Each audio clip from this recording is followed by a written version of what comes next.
toutes, bonsoir à tous. On est très heureux de vous accueillir ce soir. Pour les personnes qui sont nouvelles, apparemment il y en a un certain nombre. Je tiens à préciser que normalement, vous l'avez vu sur notre site, nous sommes dans la grande salle et qu'il arrive une fois par an, c'est rarement plus qu'une autre manifestation ait lieu. Et évidemment, nous cédons la place. Nous sommes accueillis ici très gentiment à l'auberge. On ne peut pas taper du pied pour avoir la grande salle s'ils ont une autre manifestation en même temps. Voilà. Donc c'est pour ça que nous sommes aujourd'hui dans cette salle qui est moins confortable et moins agréable, mais la conférencière va vous faire oublier le décor tellement elle est remarquable. Alors avant de la présenter, pour ceux qui ne la connaissent pas encore, quelques annonces comme nous le faisons tous les mois. Donc je vais les prendre par ordre chronologique inversé, en partant de la plus lointaine. Le 24 novembre, donc, notre prochaine soirée sera avec un intervenant régulier de notre Café Philo, mon collègue Yves Stalloni, qui était professeur de Cannes avec moi du Mont-d'Urville, pour ou contre Antigone. Antigone, c'est un débat éternel au niveau du droit, du légal et du légitime, donc c'est un sujet inépuisable et je pense qu'il nous présentera quelque chose de très sympathique à ce sujet. Ensuite, on a le 23 octobre, moi je reviens au mois d'octobre. Le 23 octobre, l'association Talents de Femmes organise une soirée et conférence qui sera animée par Michel Morin, que vous retrouverez ici au mois de juin au Café Philo de la Garde, qui est une psychiatre, psychanalyste de grand talent. Ça portera sur la passion amoureuse et artistique de Rodin et Camille Claudel. On reparle beaucoup en ce moment de Camille Claudel. Je crois qu'il en était question aujourd'hui même dans le Figaro. Donc voilà, vous avez tous les renseignements à l'accueil. C'est organisé par l'association Talents de Femmes. Ça se passe à la Bastille de Berck. C'est des soirées très sympathiques à 19h le 23 octobre. Le samedi 21 octobre, pardonnez-moi ce petit moment d'autopromotion, je fais une nouvelle dédicace de mon dernier livre, Le Manifeste des Esprits Libres, dont certains m'ont dit qu'ils l'avaient lu avec plaisir, pas plus tard que tout à l'heure, au Centre culturel Leclerc. C'est à côté du parking Gambetta à Hyères, donc si vous voulez vous procurer ce livre et en dialoguer à son propos avec moi, ça sera le 21 octobre au Centre culturel Leclerc à Hyères. Le 19 octobre, encore un moment d'autopromotion, j'en suis désolé, mais ça c'est les circonstances. Donc jeudi prochain sur les ondes de RTF, je suis invité à parler de Macron philosophe. Ça va surprendre. Donc voilà, ça peut surprendre, mais je parlerai de Macron philosophe à partir de lectures que j'ai faites sur son parcours avec Ricoeur, voilà. Donc il a une formation philosophique très importante, il a fait un DEA sur Hegel, il a fait des études de philosophie. J'essayerai, en répondant aux questions qui me sont posées, de voir si on retrouve une teinte philosophique dans son action de président de la République. Bon, voilà, donc ça se passera à 11h le 11 octobre sur les ondes de RCF Méditerranée, une station sur laquelle j'interviens de temps à autre. Et voilà, donc 19, je crois que j'ai pratiquement tout dit. Oui. Non, j'ai pas tout dit. La manifestation la plus proche de nous aura lieu dimanche 15 octobre. Avec notre amie ici présente, qui est une fidèle de notre Café Philo. C'est les musicales dans les vignes, ce sont de très belles manifestations. Ça se passe à Ramatuelle. C'est un concert jazz manouche avec dégustation de vin et petit buffet, amuse-bouche. C'est au château Volterra, qui est un magnifique château qui a reçu tous les plus grands, les comédiens, les artistes. Donc c'est un très très beau lieu. Donc ça se passe le 15 octobre à 16h au château Volterra. Les flyers vous ont été distribués, donc je vous invite, si vous êtes disponible, à participer à cette belle manifestation. Voilà. Donc aujourd'hui, nous accueillons pour la 3e fois Valérie, qui nous vient de Marseille. Elle a du mérite, parce que Marseille-Toulon, en cette fin d'après-midi, c'est pas très joyeux. Déjà, la garde, c'est compliqué, hein, mais Marseille-Toulon, Marseille-la-Garde, c'est absolument terrifiant. Donc elle nous fait la gentillesse d'être là pour la 3e fois. On l'avait accueillie pour la première fois il y a 2 ans, elle nous avait parlé des sagesses d'Asie. Elle était revenue l'an dernier sur la pudeur, où elle avait fait une très très belle conférence. Et aujourd'hui, elle va nous parler du temps vécu. Donc ce temps subjectif, ce temps que nous ressentons, comment l'appréhender, le maîtriser peut-être. Donc Valérie est professeure de philosophie, vous voyez qu'on a d'année en année, c'est le hasard qui veut ça, c'est pas une volonté délibérée. On a de plus en plus de professeurs de philosophie qui nous ont rejoints. On aura Fabien Nivière cette année, qu'on n'avait pas eu les années précédentes. On a Michel Ferrandi, qui a beaucoup de succès chaque fois qu'il nous rejoint. Donc on a des professeurs de philosophie, et c'est pas scandaleux d'avoir des professeurs de philosophie qui acceptent de partager leurs connaissances dans un café philo. Ça me paraît pas scandaleux du tout. Donc Valérie est professeure à Marseille, au lycée de Provence. Elle fait également des cours de culture générale à l'école de journalisme de l'Institut européen de journalisme de Marseille. Elle a créé une très belle association qui s'appelle Philoson, qui est une association qui fait de la philosophie pour les plus jeunes et qui marche très très bien. Vous pouvez aller visiter son site Philoson, que vous trouvez donc sur le net. Et donc on est très très heureux de l'accueillir. Et dernier élément, comme chaque mois, avant de lui passer la parole, je vous indique, pour ceux qui veulent prolonger cette soirée tout à l'heure, avec nous autour d'un repas très agréable concocté par l'auberge provençale. Donc nous avons tout à l'heure une terrine de volaille, un cochon de lait et sa garniture, une pâtisserie, café et vin, compris au prix de 25 € comme d'habitude. Donc si vous voulez vous inscrire après l'exposé de Valérie et avant le débat, on vous demandera de lever le doigt pour que Brigitte, notre trésorière, puisse vous dénombrer et qu'on puisse prévenir les cuisines de l'auberge. Voilà, je crois que cette fois j'ai vraiment tout dit et on est tous impatients d'écouter pour la 3e fois ici Valérie Dufayet, à laquelle je souhaite la bienvenue en votre nom à tous. Merci beaucoup Philippe. Bonsoir à tous et à toutes. Énormément ravie, je ne compte pas les kilomètres et les heures et les chansons des années 80 que j'ai chantées à tue-tête dans la voiture en sachant que j'allais vous rejoindre. Voilà, extrêmement heureuse d'être là ce soir sur cette question du temps vécu, enfin des temps vécus. Je vais essayer de vous démontrer qu'il y a plusieurs temps et que nous chevauchons ces temps. Peut-être un tout petit peu d'auto-promo indirect. Vous savez que la librairie Charlemagne à Toulon fête ses 90 ans. Donc une fois que vous serez passé saluer Philippe à Cultura samedi, vous pouvez nous rejoindre. Il y a des ateliers, des rencontres, un apéritif, etc. Et donc un bel anniversaire. Charlemagne Centre-Ville. Charlemagne Centre-Ville. Voilà. Et le 26 octobre, j'aurai l'honneur d'animer une rencontre avec Boris Cyrulnik à la Seine. Voilà. Donc, je vous remercie. Donc, revenons à notre temps présent pour l'instant. Alors, lorsqu'on en a discuté avec Philippe, j'avais en tête une phrase de Pessoa qui me guide personnellement dans toute ma vie, vers laquelle je reviens souvent au cours de mes voyages et de mes temps passés. Et je l'avais d'ailleurs, je te l'avais donné pour la petite précision de la conférence. Je souhaiterais simplement vous la redonner à nouveau parce qu'elle est très très belle. Elle est sur le site de Philippe, mais je vous la redis et je vous dirai pourquoi. Donc il dit, la valeur des choses n'est pas dans la durée, mais dans l'intensité où elles arrivent.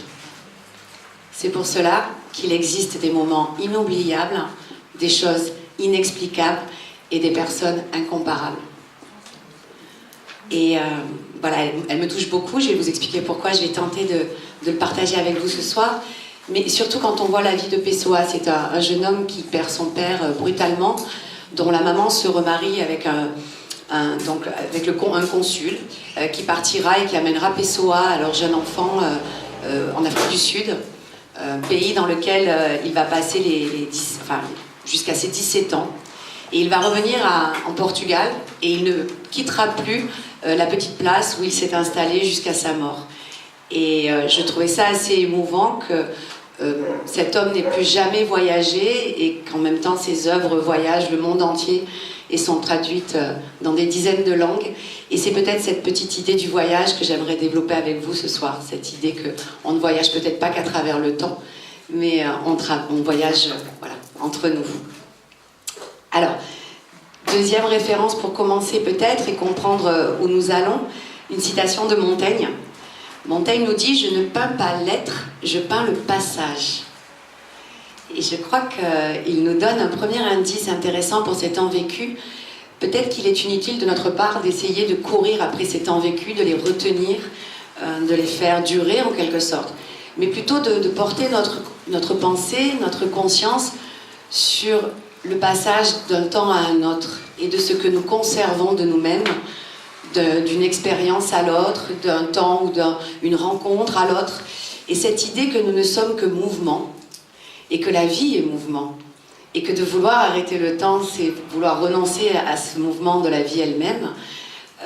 Montaigne nous le dit également dans la fin de cette citation. Il nous dit je peins donc le passage, non un passage d'âge en autre, comme dit le peuple, comme disent nos calendriers, de 7 ans en 7 ans, mais de jour en jour, dit-il, de minute en minute. Et il me faut accommoder mon histoire à l'heure. Je me souviens, la première fois que j'ai vu cette citation, que je l'ai lue, j'ai compris l'heure de ma montre, l'heure des horloges. Et en cherchant un petit peu plus loin, j'ai compris, après coup, que l'heure, c'est l'heure, le bonheur. Voilà, en langue médiévale. Et cette idée d'accorder mon histoire au bonheur, à mon bonheur, et non pas d'essayer de m'accorder au temps, me plaisait énormément pour ce soir. Peut-être que notre défi, il est là. Nous avons une histoire à écrire, qui est la nôtre, qui est celle de ceux avec lesquels nous vivons. Et il nous faudra accorder cette histoire, non pas au temps universel, ni au temps des églises, des horloges et des montres, mais au temps que notre bonheur nous donne à vivre. Voilà. Alors pour traverser ces temps vécus, je vous propose ce soir de passer par trois étapes. La première, ce sera l'étape de la perception. Je pense qu'il est important pour nous de comprendre comment nous percevons notre propre rapport au temps. Et on va essayer de voir quel paradoxe, quel problème, quelle surprise ce rapport au temps produit-il en nous. Donc, premier temps, perception. Un second temps, de l'occasion. Je vous parlerai de mon Dieu Kairos. Enfin, je me l'approprie, hein, je vous le lèguerai volontiers en fin de soirée. Je suis sûre que vous l'adopterez comme j'ai tenté de l'adopter. Nous essaierons de voir justement ce qu'est la belle occasion, ce qu'est la bonne occasion. Certains d'entre nous ont-ils de la chance, ou d'autres non. Ou bien s'agit-il de savoir saisir le moment opportun? Mais dans ce cas, nous verrons. Et dans un troisième temps, j'aimerais vous amener vers l'instant, vers ce que des philosophes tels que Simone Veil ou Montaigne lui-même, ce qu'il vient de nous dire, tentent de nous former à cette idée qu'il faut nous rendre attentifs à ce que nous vivons au moment où nous le vivons. Voilà. Et donc une certaine sagesse de nos temps vécus. Donc je vous propose de commencer par les perceptions. Alors, que nous dit Pascal, le philosophe? Il nous dit que nous ne tenons jamais au temps présent. Je le cite, « Nous anticipons l'avenir comme trop lent à venir pour hâter son cours, ou nous rappelons le passé pour l'arrêter comme trop prompte. Si imprudents que nous errons dans les temps qui ne sont pas les nôtres, et ne pensons point au seul qui nous appartient, et si vains que nous songeons à ceux qui ne sont plus rien, et échappons sans réflexion le seul qui subsiste. C'est que le présent, d'ordinaire, nous blesse. Nous le cachons à notre vue parce qu'il nous inflige. S'il est agréable, nous regrettons de le voir échapper. Nous tâcherons de le soutenir par l'avenir, nous penserons en disposer comme les choses qui ne sont pas en notre puissance pour un temps où nous n'avons aucune assurance d'arriver. Alors que chacun, dit Pascal, examine ses pensées et il les trouvera tout occupées, soit au passé, soit à l'avenir. Nous ne pensons presque point au présent et si nous y pensons, ce n'est que pour en prendre la lumière pour disposer de notre avenir. Le présent n'est jamais notre fin. Le passé et le présent sont nos moyens. Le seul avenir est notre fin. Ainsi, nous ne vivons jamais, mais nous espérons de vivre. Et si nous disposons toujours à être heureux, il est donc inévitable que nous ne le soyons jamais. Je trouvais cette idée intéressante du point de vue de la perception, cette difficulté que nous avons à tenir dans le temps présent, à rester dans ce temps présent et ne pas nous échapper effectivement soit dans le passé, soit nous projeter trop rapidement dans l'avenir. Alors, que faisons-nous, dit Pascal? Soit nous anticipons le futur, nous voudrions hâter son cours, que les choses arrivent, qu'elles viennent le plus vite possible, si nous pouvions accélérer ce temps. Et lorsque nous considérons le passé, nous avons un mouvement complètement inverse. Nous voudrions le retenir, nous voudrions l'enfermer, le faire prisonnier, si seulement cette mémoire pouvait le conserver. Et si nous pouvions y errer, un petit peu comme nous errons dans un grenier, vous voyez, à la recherche de quelques objets. Donc Pascal a raison, nous sommes constamment en mouvement, mais non pas un mouvement qui se donne au présent et qui agit, mais un mouvement soit qui retourne vers le passé, soit qui anticipe donc le futur. Et donc nous rêvons, nous vivons en quelque sorte dans un songe. On laisse échapper le seul temps pour lequel nous pourrions agir. Pire, on le cache, dit Pascal. Et ça c'est assez intéressant, bien avant Freud. Pascal nous dit, tu caches le moment présent. Pourquoi tu le caches? Parce que tu sais dans un premier temps qu'il va passer. Et ça, c'est très angoissant. Et dans un deuxième temps, tu le caches également parce qu'il semble intolérable. Intolérable parce qu'il ne ressemble pas à ce à quoi tu t'attendais.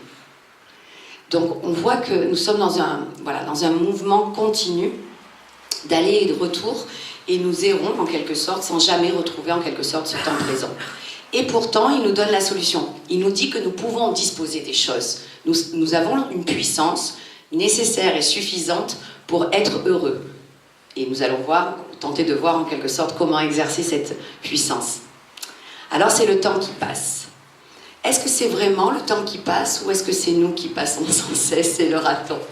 J'ai trouvé une citation de Ronsard qui me semble amusante. Donc c'est dans le dialogue, il dit « Le temps s'en va, madame. » « Las, dit-elle. « Le temps non, mais nous nous en allons. » Vous la connaissiez, j'imagine. Alors qu'est-ce qui nous laisse demeurant dans le présent? Si notre conscience, notre pensée est comme un pont, comme disait Bergson, jeté entre le passé et l'avenir que nous cessons de franchir. Peut-être notre corps, peut-être le désir, peut-être au moment où nous comblons un manque, peut-être le moment où nous éprouvons une émotion, une impression, peut-être que ce corps est le mieux à même de nous tenir dans l'instant présent. Et on pourrait se poser la question de savoir si notre quête, notre recherche est perdue de plaisir, d'émotions, de sensations fortes, peut-être cacherait en définitive ce désir plus profond de rester dans le présent. Je ne sais pas si je me fais bien comprendre. Nous cherchons des émotions et des impressions de plus en plus intenses parce qu'elles sont pour nous la promesse de rester attachés au présent. Mais malheureusement, nous savons comment fonctionnent nos plaisirs. Ils deviennent mécaniques, finissent par se contenter et demandent une sorte d'augmentation en quelque sorte de cette intensité dont nous ne pouvons satisfaire. Mais le corps serait peut-être ce premier lieu en quelque sorte du présent. Alors, est-ce que ce corps produit réellement une expérience du présent? Certains philosophes pensent que non, notamment Husserl, qui nous dit que, en définitive, quand nous avons une impression ou une sensation, une émotion, nous rattachons cette émotion en quelque sorte au passé, en nous disant que nous venons en quelque sorte de percevoir cette émotion, et nous nous attendons à l'émotion ou à la perception qui va advenir. Par conséquent, dès lors que je prends conscience que je ressens quelque chose, ce que je ressens est déjà passé. Donc ce serait une sorte de présent passé. Alors, y aurait-il quelque chose d'autre qui pourrait nous permettre de toucher l'étoffe du temps? Le désir lui-même, peut-être. Alors, comment fonctionne notre désir? Nous avons tous désiré, et nous désirons tous et toutes. Et nous avons tous et toutes été amoureuses ou amoureux. Et que se passe-t-il lorsque nous sommes amoureux ou amoureuses?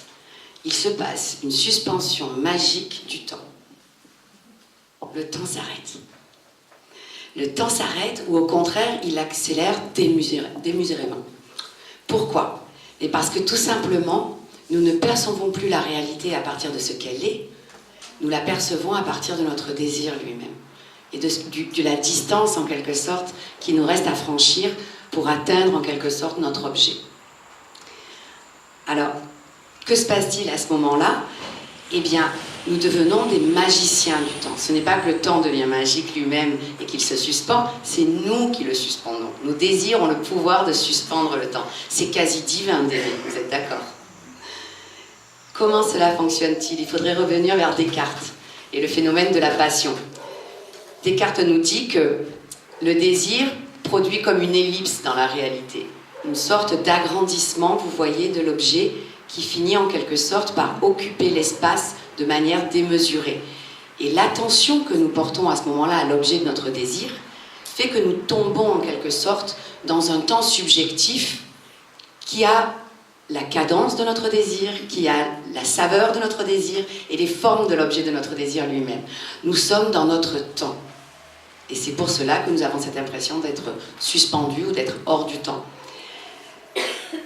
Autrement dit, peut-être que le temps que nous vivons le plus fort est le temps le plus halluciné ou le plus hallucinant. Je pense à Primo Levi, à ce passage de si c'est un homme ou Primo Levi, je ne sais pas si vous vous souvenez de ce passage où il explique à partir d'un morceau de pain, c'est ce phénomène d'ellipse ou d'agrandissement, de démesure de l'objet du désir. Primo dit que lorsque on est dans un manque terrible, dans une faim qui déchire le corps, on a une tendance, dit-il, à voir le pain de l'autre, le morceau de pain de l'autre, plus grand que le sien.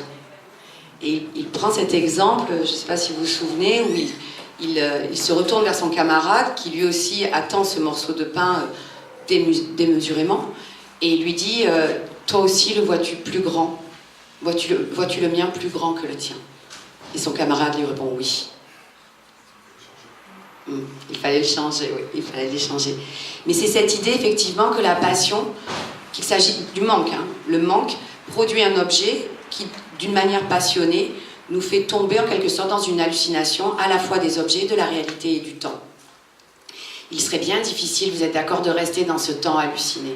Le temps du désir est un temps, le temps de l'amour en est un autre. Le plus dur, on est bien d'accord, est de passer du temps du désir au temps de l'amour construit. Exactement. Et puis ce temps du désir, il est fugace. On ne sait quand est-ce qu'il arrive, ce désir. Et on ne peut pas savoir non plus lorsqu'il repartira. Donc il arrive, il surgit comme l'événement dans le temps, mais nous ne le maîtrisons pas malheureusement. Néanmoins, nous avons déjà dans cette expérience du désir l'idée que nous pouvons agir sur notre perception des choses et sur la manière que nous avons de les ressentir. Je m'explique. Si, désirant quelque chose, on a réussi à dilater le temps, à faire que celui-ci soit se suspende, soit se modèle sur notre propre désir, et que nous sommes même capables de le répéter, vous avez remarqué, lorsque vous pensez à la personne que vous désirez ou à l'objet que vous convoitez, la seule pensée ou imagination de la présence de cet objet ou de cet être suffit à vous ramener dans ce temps suspendu. Vous voilà rêvant, songeant. Donc, pourquoi ne pas reprendre cette idée de cette puissance dont nous parlait Pascal au début, qui apparemment s'exprime dans le désir, mais qui pourrait par ailleurs peut-être s'exprimer de manière plus sûre, plus assurée et peut-être même plus sage. On va voir. Alors, que devons-nous en quelque sorte poursuivre? Soit nous considérons que nous vivons notre vie au rythme où on nous l'impose, avec ses cycles pour le travail, ses cycles naturels, son cycle social, son cycle familial, son cycle relationnel. Soit nous partons à la recherche de l'instant. Et pour cela, nous aurons besoin de Nietzsche. Toujours. Je sais que j'ai un camarade de route sûr pour trouver Nietzsche. Que nous dit Nietzsche? Nietzsche nous dit qu'il ne faut pas chercher le bonheur dans une durée continue ou dans une vie qui serait perpétuellement la même, régulière. Cessez de chercher la régularité, qui peut dans un premier temps vous rassurer, j'en suis bien consciente, moi la première. Nietzsche dit partez à la recherche de l'instant. Quel est cet instant? Nietzsche l'appelle l'instant d'éternité. Alors comment atteindre en quelque sorte cet instant d'éternité? Nietzsche vous donne un exemple. Cet instant d'éternité, vous le vivez quand vous mettez un être au monde. C'est cet instant où vous rencontrez cet être. Cet instant d'éternité, vous le rencontrez également lorsque vous créez une œuvre, vous réalisez quelque chose. Et vous voilà dans l'instant face à ce que vous venez de réaliser. Cet instant d'éternité, dit Nietzsche, c'est lorsque le héros agit et qu'il comprend l'espace vraiment d'un instant, qu'il est face à son destin et qu'il se tient droit face à son destin. Donc on voit que ces instants d'éternité sont des instants de très forte puissance, en définitive. Notre temps vécu serait susceptible, vous voyez, d'une intensité variable, et cet instant serait celui où nous serions au plus haut point de sens, de signification, mais aussi d'une puissance de nous-mêmes, une puissance d'exister. Alors si mettre au monde n'est pas fréquent, ne peut pas l'être, la création, elle, au contraire, est peut-être plus aisée. Réaliser, œuvrer, créer, et non plus simplement produire. Et notre vécu changera totalement de signification, dit Nietzsche. Quel est cet instant d'éternité pour Nietzsche? C'est encore un instant qui est hors du temps, comme dans le phénomène de l'amour dont je vous parlais tout à l'heure. Donc il s'agit en quelque sorte d'entrer en soi et de quitter le rapport au temps, le temps commun ou le temps de la réalité. Il y a donc l'idée d'une pureté de l'instant. Et là, ça commence à devenir compliqué à chercher. Je ne sais pas ce qu'en pense Philippe, mais cet instant d'éternité est d'autant plus facile. Tu rebondiras. Cet instant d'éternité est d'autant plus fascinant qu'il semble quasiment inaccessible. Où chercher, dit Nietzsche? Nietzsche nous dit « Toute joie veut l'éternité, veut la profonde éternité ». Il nous dit de nous retourner vers notre vie et de nous poser la question de savoir si cette vie, nous la désirerions encore, et encore, et encore, éternellement, telle qu'elle a eu lieu. Nietzsche nous demande si nous serions capables, sachant ce qui va arriver l'instant d'après. Serions-nous capables de la vouloir encore telle qu'elle est, dans son éternel recommencement ou son éternel retour. Et ce que Nietzsche appelle la force, ce serait justement cette faculté ou cette capacité, cette puissance de pouvoir vouloir sa vie telle qu'elle s'est déroulée. Aurions-nous la force nécessaire pour savoir, sachant, vous voyez, ce qui va se passer, de le vouloir encore? Ce n'est pas du tout l'attitude que nous avons originellement ou naturellement. Naturellement, nous avons une tendance à sélectionner dans notre vie les bons moments et puis de mettre de côté les mauvais et de faire une sorte de classement de nos existences avec deux colonnes bien séparées. Et je pense que cette idée, quand bien même cet instant d'éternité nous semblerait difficilement accessible, le seul fait de nous questionner sur le sens de notre vie, dans sa totalité, dans sa complétude, me paraissait intéressant. Les temps vécus se succèdent, ont certainement un effet bien différent sur nous les uns après les autres, mais serions-nous capables de les reconnaître comme nôtres et de les accepter tels qu'ils sont venus? Voilà. Sur quoi nous reposer également? Peut-être nous reposer sur la durée. Au-delà du temps, en quelque sorte, des horloges, du temps social, du temps chronométré, il serait peut-être possible aussi de revenir à soi et d'interroger en quelque sorte notre mémoire. De regarder un petit peu comment cette mémoire fonctionne et comment fonctionnent nos souvenirs. Qu'est-ce qui fait l'unité de notre personne? Qu'est-ce qui fait que ces temps vécus nous appartiennent, que nous les reconnaissons comme nôtres? Si nous regardons nos souvenirs, nous nous retrouvons enfants, nous nous retrouvons dans un lieu particulier, nous nous retrouvons avec des personnes également particulières, faisant ceci ou faisant cela.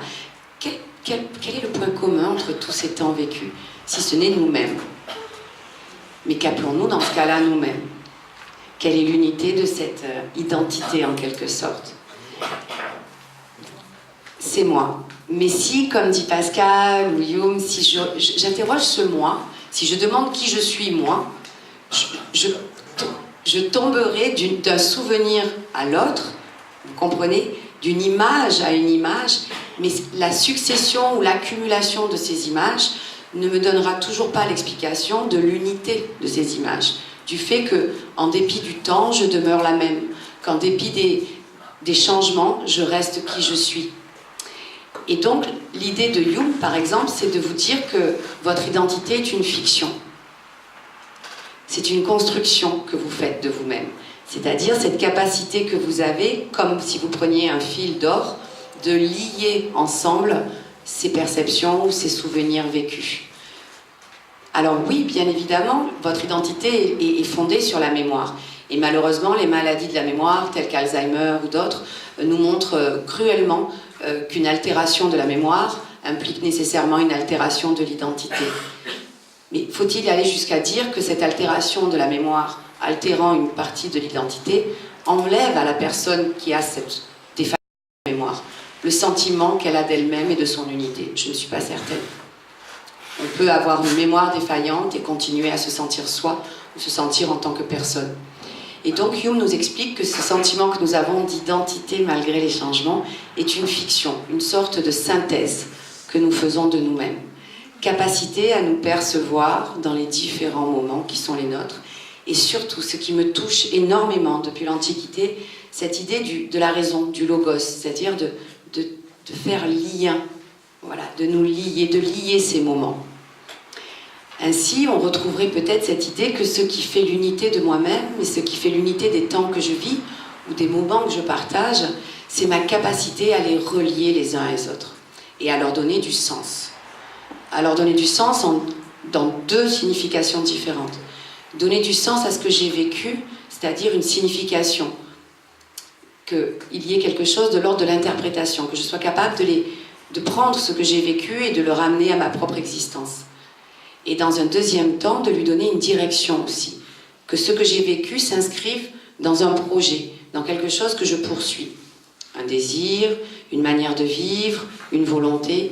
Et donc je pense que c'était important ici de comprendre que si notre perception repose effectivement sur les sens, sur ce que nous voyons, touchons, et que chaque impression est fugace, vous êtes d'accord, et qu'une fois que nous avons perçu, elle nous échappe, elle ne repose pas non plus uniquement sur la mémoire, puisque cette mémoire, effectivement, ne fonctionne pas de manière mécanique. Il ne s'agit pas de ranger dans des tiroirs ce que nous avons vécu.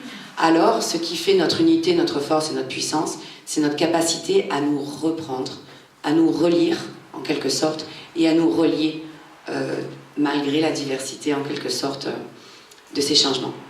C'est difficile de se relier. Ce n'est pas un travail, un ouvrage évident. La psychanalyse nous le montre, que parfois les non-dits, les choses que nous nous cachons à nous-mêmes, les choses que nous avions cru comprendre, les secrets, altèrent en quelque sorte, ou retardent, ou gênent cette capacité à se construire comme une personne, comme une entité en quelque sorte qui demeure dans le temps. Le risque serait de vouloir se statifier, vous comprenez? C'est-à-dire de vouloir rester définitivement la même personne, de garder les mêmes habitudes et de soumettre au temps et aux autres une identité figée en quelque sorte. Mais cette fixité de notre identité serait morbide, comme on l'a dit au départ avec Pessoa ou avec Pascal. Ce qui fait la vie, c'est le mouvement.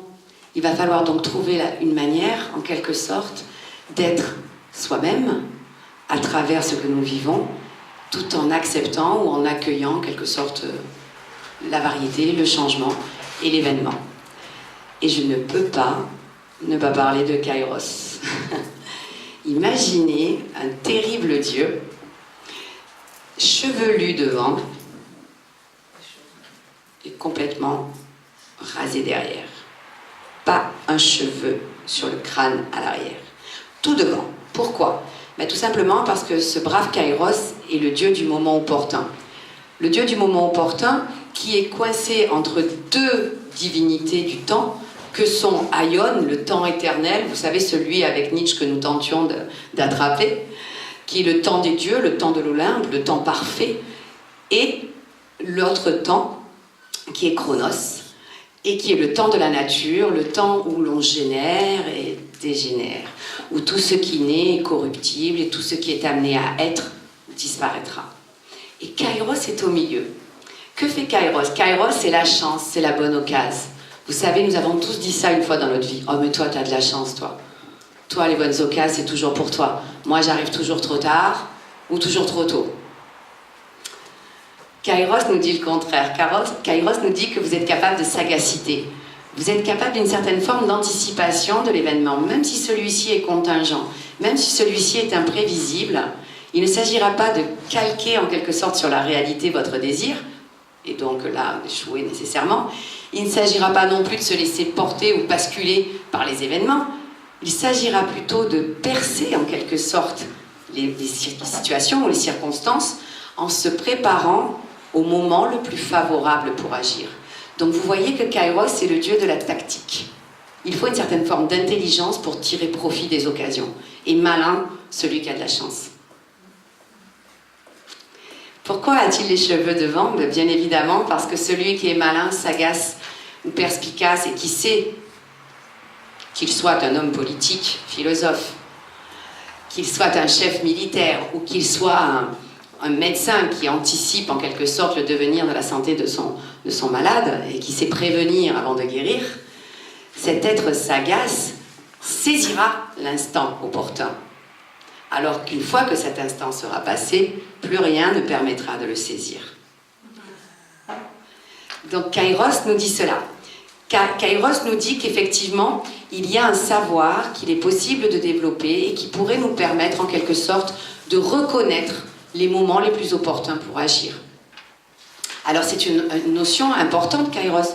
Ça signifie que nos temps vécus sont en partie liés à notre capacité à nous décider, à savoir quand agir, à savoir quand parler à l'autre, parler à propos, quand décider de commencer un projet, quand comprendre qu'il est peut-être temps de l'achever ou de le finir. Et effectivement, cette sagacité peut être une première forme, en quelque sorte, d'intelligence du temps comme moment opportun, ou comme compréhension des occasions, qui peut nous être favorable. Alors, que dire d'autre? Tout simplement peut-être qu'effectivement, une sagesse du temps nous serait possible. Alors, comment se mettrait-elle en place? Je vous parlais de sagacité, vous êtes d'accord, d'intelligence. Vous allez trouver que je suis bien pragmatique, hein, que je suis bien, en quelque sorte, intéressée par les situations et les événements pour n'utiliser ma sagesse qu'à en tirer le maximum de profit. Et comment, dans ce cas, ne pas parler de ce brave jésuite qu'est Balthazar Gracian? Que nous dit Gracian sur la vie? Il nous dit « Une vie qui n'a point de relâche est comme une longue route où l'on ne trouve point d'hôtellerie. » Donc on voit déjà cette idée en quelque sorte d'une attention ou d'une sagacité qu'il ne s'agit pas d'aiguiser constamment. Il s'agit de choisir des moments importants de notre vie et de décider en quelque sorte, fondé en raison, sur ces moments importants. Nous ne pouvons pas en quelque sorte tirer occasion de chaque instant de notre existence. Ce serait non seulement épuisant mais inutile. Donc il y a bien cette idée que cette attention ou cette sagacité connaîtra des moments importants, et ces moments importants sont les moments que nous saurons reconnaître des moments de vie, des moments de choix véritables. Nabokov nous dit « Plus on prête attention aux coïncidences, plus elles se produisent. » Alors là aussi c'est intéressant parce que ça signifierait que le lien entre ces temps vécus dont je vous parlais tout à l'heure, ou les opportunités que nous verrions entre nos désirs, notre volonté et la réalité, le moment où les événements surgissent, serait perfectible. Ça donne de l'espoir. On peut toujours progresser. Est-ce qu'il faut voir ici l'idée que l'on savoure encore plus les temps vécus avec le temps et avec l'âge? Je me suis posé la question. Je me suis demandé s'il n'y avait pas une sorte de sagesse, vous voyez, qui arrivait avec l'âge, où on a presque une sorte d'intuition de l'harmonie ou de l'ordre des choses. Et qu'on est peut-être un peu moins fougueux et un peu plus sagace. Un peu plus courageux et un peu moins impétueux. Et que peut-être parfois la diminution de l'énergie ou de la puissance physique, qui nous rend ainsi impétueux, laisse un petit peu place à une forme d'intelligence, voyez, ou de sagacité ou de sagesse d'un esprit qui observe avant d'agir ou de se précipiter dans l'événement. Donc je ne sais pas, je me laisse réfléchir, je vous le donne tel que je l'ai ressenti. Alfred Capu disait « Le génie chez les uns, c'est une intuition constante. » Et il y en a parmi nous, je le sais. Chez les autres, c'est une constante attention. Donc si nous ne savons pas sentir les choses, tout au plus pouvons-nous justement développer cette pensée du temps, ou cette conscience du temps dont dépend notre bonheur. Je finirai juste sur Montaigne et nous continuerons sur la réflexion, mais sur les citations.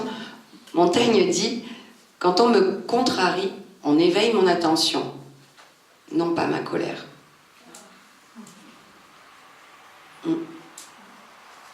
Et là, se pose la question de savoir ce que nous avons réellement vécu. Je reviendrai à ce que vous disiez, monsieur, tout à l'heure, sur la mémoire. C'est très important. Des études récentes de neuropsychologie ou autres démontrent que nous fabriquons nos souvenirs. Dans un premier temps, nous ne nous souvenons pas de ce qui a eu lieu tel qu'il a eu lieu. Vous êtes d'accord? Nous nous souvenons de ce qui a eu lieu tel que nous avons été affectés par cet événement ou cette situation. Donc ce dont nous nous souvenons est une affection, une manière de ressentir l'événement ou l'arrivée de la chose. Dans un deuxième temps, on se rend compte, en interrogeant l'homme, en questionnant cette mémoire, qu'il n'y a pas de différence fondamentale entre un souvenir issu d'une perception réelle ou d'une expérience vécue et d'un souvenir acquis, c'est-à-dire d'une perception que vous auriez reconstituée en quelque sorte dans votre propre mémoire. Alors il y a une étude qui était assez intéressante qui a été faite avec un groupe où effectivement on a invité une trentaine de personnes, comme nous sommes beaucoup plus ce soir, mais nous pourrions le faire. Nous vous invitons un soir et nous passons une charmante soirée, comme c'est le cas ce soir. Et je vous rappelle quelques temps plus tard et je vous parle d'une petite fille qui était là. J'inclus dans cette soirée une petite fille qui n'était pas là, vous êtes d'accord? Et je vous narre l'histoire de cette petite fille, je vous donne des détails extrêmement précis. Elle est entrée, a fermé la porte, elle s'est assise près de nous, a bu un verre d'eau. Donc vous hésitez, vous êtes comme Montaigne, ça éveille votre attention, vous ne l'aviez pas remarqué. Bon, et puis quelques temps après, je vous invite à nouveau dans ce même lieu et je vous projette un film de la soirée dans lequel j'ai intégré également cette petite fille. Lorsque je vous interrogerai une quatrième fois, vous me parlerez de la petite fille qui n'a jamais été présente. Car vous vous souviendrez de cette petite fille. Mais nous ne serons pas et vous ne serez pas en mesure véritablement, si vous voulez, de discerner ou de distinguer si cette petite fille, vous l'avez rencontrée ou si vous vous souvenez que l'on vous en a parlé. Et du coup, on peut se poser la question du temps vécu. Qu'avons-nous réellement vécu? Donc vous voyez que cette sagesse dont je vous parle des temps vécus, elle suppose une sagacité, une capacité à accueillir les événements dans ce qu'ils ont d'imprévisible et en même temps de les penser comme favorables ou le plus favorable qu'ils soient. Mais ça suppose aussi de revenir sur notre propre subjectivité et d'accepter son caractère incomplet, son caractère interprétatif, son caractère affectif. N'avons-nous pas d'ailleurs une manière complètement différente d'interpréter ce que nous avons vécu une fois que le temps s'est écoulé? On a l'impression que lorsque notre affection face à l'événement ou à la situation s'est atténuée, nous gagnons en quelque sorte une perception autre de la situation. Le temps fera son effet. Le temps pense.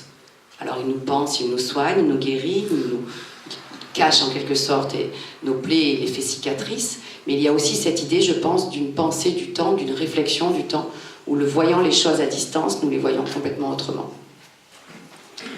Alors on peut les voir de façon nostalgique, ou on peut les voir effectivement de façon plus raisonnable et plus conforme à ce qui a été. Une des prises de conscience qu'on pourrait avoir, c'est leur caractère bref. Et elle est peut-être là la véritable sagesse des temps vécus. C'est-à-dire de comprendre que ce que nous avons vécu était extrêmement fugace et n'a été qu'une fois et ne sera plus. Et c'est ce caractère absolument exceptionnel de ce qu'on vit. Nous sommes des êtres exceptionnels, vous êtes des êtres exceptionnels et tout ce que vous vivez l'est dans le sens où vous ne pourrez pas le vivre une deuxième fois de manière égale. Donc même la chose la plus anodine, regarder les nuages passer, déguster un thé, écouter une musique, voilà, assister à un concert ou simplement passer du temps avec l'autre, chaque instant est en quelque sorte unique. et le temps, nous le savons, irréversible. C'est ce vers quoi nous amène Sénèque. Je ne voulais pas trop insister sur des textes pour ne pas alourdir en quelque sorte cette soirée, mais il est important d'écouter Sénèque, je pense. Il nous dit, et vous allez retrouver un petit peu ce que disait Pessoa, le prix de la vie n'est pas dans sa durée, mais dans son usage. Et il peut arriver, il arrive même très souvent, qu'on ait vécu longtemps, mais qu'on ait peu vécu. Fais-le, mon cher Lucilius, affirme ta propriété sur toi-même. Et le temps que jusqu'ici on t'enlevait, on te soustrait ou qui t'échappait, recueille-le, préserve-le. Une grande partie de la vie s'écoule à mal faire, et la plus grande à ne rien faire. La vie tout entière à faire autre chose. Quel homme me citeras-tu qui mette un prix au temps, qui estime la valeur du jour, qui comprenne qu'il meurt chaque jour? Nous ne vivons que la moindre partie du temps de notre vie, car tout le reste de sa durée n'est point de la vie, mais du temps. Qu'est-ce qui nous appartient? Notre propre existence uniquement. Et je crois que ce cueillir le jour, ce carpe diem, on pourrait l'interpréter parfois de façon rapide dans l'idée d'une intensité de l'émotion ou de l'affection vécue. Je veux vivre des choses fortes, je veux vivre des choses intenses, je veux tout vivre aujourd'hui comme si je mourais ce soir. Et c'est exactement l'inverse que nous propose en fait Sénèque. C'est de se poser et d'accueillir en quelque sorte chaque instant, tel qu'il se succède dans en quelque sorte le moment qui est le nôtre, qui est celui de la journée, du temps du jour à celui de la nuit, en quelque sorte. Malheureusement, et c'est ce qu'Alain nous dira également, malheureusement, nous vivons la plupart du temps dans le sommeil, c'est-à-dire dans une demi-veille, une demi-conscience de la réalité de ce que nous vivons. Nous sommes dans les automatismes, vous le savez, moi la première, vous également, métro, boulot, dodo. Nous sommes chronométrés, nous sommes mécanisés en quelque sorte par ce temps du travail, par ce temps de la production. Nous percevons les choses, croyons les percevoir, passons pour aller travailler sur un trottoir, traversons mécaniquement le passage et nous rendons compte qu'une construction gigantesque pousse en quelque sorte à côté de notre bureau. Certainement, probablement, durant cette nuit, je ne l'avais pas perçu hier ni avant-hier. Autrement dit, hier, avant-hier et encore les jours qui ont précédé, je suis passée devant, mais je ne l'ai pas vu. Donc il y a quand même cette idée, effectivement, assez étrange, que nous vivons endormis. En tout cas, dans une conscience qui n'est pas pleine. Dans une conscience qui n'accueille pas l'instant tel qu'il advient, ou qui ne vit pas, en quelque sorte, le temps aussi haut qu'elle pourrait le vivre. Alain nous le dit, je vous donne juste ce petit passage parce qu'il est assez parlant. Alain nous dit, le passé est insuffisant, il est dépassé. Je ne suis plus cet enfant, cet ignorant, ce naïf, dit Alain. Ce moment-là même, j'étais autre chose en espérance, en avenir. Et la conscience de soi est la conscience d'un devenir. Donc j'ai toujours cet espoir que des temps vécus viendront et que ma vie se poursuit en quelque sorte. Ce que je voulais, je le suis devenu. Voilà le lien entre le passé et le présent, pour le mal comme pour le bien. Ainsi, le moi est un refus d'être moi, qui en même temps conserve les moments dépassés. Se souvenir, c'est sauver ses souvenirs, c'est témoigner qu'on les a dépassés. Autrement dit, être soi, c'est aller au-delà de ses propres temps vécus. C'est savoir les regarder et savoir en quelque sorte les rassembler. Alors on aurait pu partir vers Ricoeur, je ne l'ai pas fait, mais c'est vrai que je vous avais parlé d'Heidegger dans l'annonce et de Ricoeur. Il y a vraiment cette idée qu'on retrouve aussi chez les jésuites de relecture. C'est vraiment cette idée qui est importante de faire lien, de faire sens. Et si on pense à Descartes, je vous en parlais tout à l'heure pour la passion, vous vous rappelez que lorsqu'on est bousculé par la passion ou par l'admiration, on est dans un rapport d'un objet démesuré par rapport à la réalité. Mais Descartes nous dit aussi que ce qui fait notre force d'être humain, ce qui fait que nous sommes proprement humains, c'est la capacité au discours.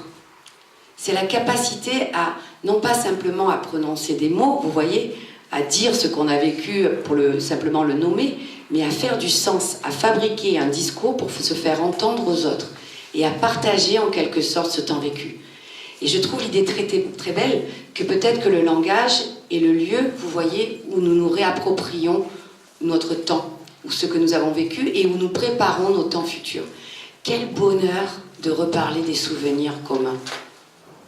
C'est fou comme les fous rires et vous voyez, les émotions reviennent dès lors qu'on les redit. Et je trouve extrêmement touchant les repas de famille, où l'on sait pertinemment que l'on va reparler des mêmes souvenirs. De la tarte de Tati Janine qui tombe le jour de Pâques de la table et où il faut ramasser les framboises. De la première fois où cousin Jean a fait du vélo et qu'il est tombé dans la rivière.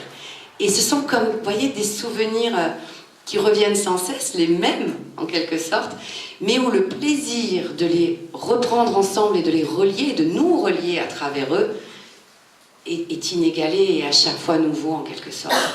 Donc je me posais la question de savoir si la véritable richesse de nos temps vécus est dans les temps que nous vivons réellement ou dans la capacité que nous avons à les partager en quelque sorte, soit avec ceux avec lesquels nous les avons vécus, perçus, faits, construits, ou bien encore plus peut-être lorsqu'ils ne sont plus là, avec ceux qui ne les ont pas connus ou connus et qui nous permettent en quelque sorte de les ramener comme une présence à nous-mêmes. Donc vous voyez la force de cette raison et de cette parole dit Descartes, qui fait non seulement exister l'homme en tant qu'homme, lui fait fabriquer des discours et les partager avec les autres et donner sens à ce qu'il vit et perçoit, mais aussi cette idée qu'on a la capacité, la puissance de faire exister même ce qui n'est plus encore. Alors, peut-être également quelque chose qui est important, c'est notre capacité à nous émerveiller. Parce que là, je vous ai peut-être donné une impression que cet temps vécu était extrêmement maîtrisable, dominable, Kairos et sa sagacité, Graciane et cette route que nous traçons dans nos vies, etc. Il y a aussi une philosophe qui me touche énormément, qui est Simone Weil, qui nous parle justement de cette attention à notre propre capacité à nous émerveiller. Simone Weil nous dit que l'émerveillement est en quelque sorte une attente. Vous pourriez prendre par exemple l'image d'un enfant. Vous êtes face à un enfant et vous savez en quelque sorte ce que cet enfant va faire. Et vous vous attendez à ce qu'il fasse ce que vous savez qu'il fera. Et tout à coup, cet enfant se met à faire complètement autre chose. Et il vous amène en quelque sorte dans sa propre logique, dans son propre monde, dans son propre temps. Et il y a effectivement une suspension du temps, on est hors du temps attendu, hors du temps projet, et on se laisse en quelque sorte guider et émerveiller, non pas, vous voyez, de manière figée, mais au contraire, on le suit dans ses pas. Et je crois que l'émerveillement est peut-être justement la pointe en quelque sorte de cette sagacité, une capacité encore à s'émerveiller de ce qui advient. D'autant plus difficile, considérant ce qu'on a pu vivre auparavant. Car les temps vécus, bien souvent, nous rendent aigris, nous rendent déçus, nous rendent impatients. C'est ce que nous disait Pascal au début. Nous ne voulons plus, ou nous ne voulons plus de telle manière, ou nous n'avons plus d'espoir ou d'espérance que les choses puissent être autrement qu'elles sont. Et si c'était une illusion, justement, de nous-mêmes? Et si chaque événement pouvait encore nous donner cette capacité, en quelque sorte, à nous émerveiller? Alors j'ai cette idée forte d'émerveillement que je retrouve également dans la notion de voyage avec Montaigne. Je voulais reprendre cette idée des temps vécus que on pourrait apprendre à saisir, que l'on pourrait apprendre à accommoder, mais que l'on pourrait aussi apprendre peut-être à découvrir ou à laisser venir à nous au fil de la route et du chemin en quelque sorte que l'on décide en quelque sorte de suivre. Et Montaigne nous disait effectivement: je réponds ordinairement à ceux qui me demandent raison de mes voyages que je sais bien ce que je fuis et non pas ce que je cherche. Voilà. Je vous remercie.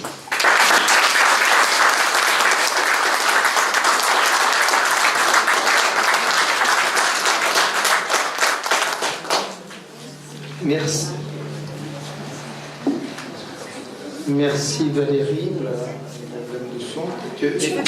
Voilà, peut-être les deux ensemble, ça leur plaît pas. Ça va mieux là? Non, ça résonne.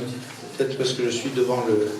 Voilà, donc elle maîtrise aussi bien le temps Marseille-Lagarde que le temps de l'exposé, puisqu'elle a fait un exposé brillant et parfaitement calibré, donc on la remercie vraiment très très chaleureusement. Avant d'entamer notre débat, comme nous le faisons chaque mois, nous allons vous demander de lever le doigt toutes les personnes qui veulent dîner tout à l'heure avec nous à l'auberge provençale pour prolonger cette soirée. Donc laissez la main levée quelques instants pour qu'on puisse vous dénombrer sans difficulté. Ça y est Brigitte, tu es au point.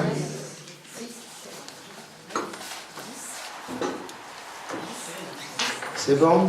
Merci. Attends, il y a encore 2 personnes qui n'avaient peut-être pas compté là. Si? Ah d'accord, je croyais que...